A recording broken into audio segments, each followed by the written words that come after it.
नमस्कार,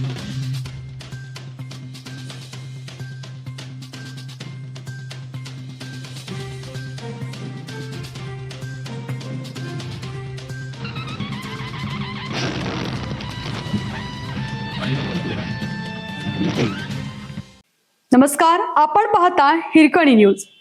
हिरकणी न्यूज प्रत्येक क्षण ताज्या घडामोडी आणि महत्त्वाच्या प्रत्येक बातमीसाठी नेहमी तत्पर. 3 लाखांची सुपारी आणि अपघाताचा बनाव.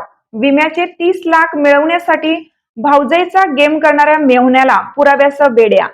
विमा कंपनीचे 30 लाख रुपये मिळवण्यासाठी 3 लाख रुपयांची सुपारी देऊन अपघाताचा बनाव करून भाऊजाईचा खून केल्याची घटना पोलिसांनी उघडकीस आणली. या प्रकरणी मेहुण्यासह दोघांना ताब्यात घेण्यात आले.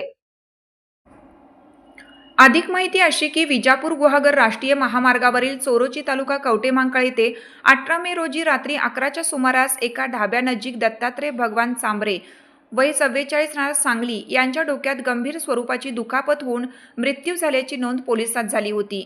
यावर पोलीस निरीक्षक प्रवीणकुमार कांबळे यांनी चांबरे यांच्या डोक्यात झालेली जखम ही अपघात तोल जाऊन पडल्याने की मारहाण झाल्याने झाली आहे याबाबतचा अभिप्राय रुग्णालयाकडे मागितला.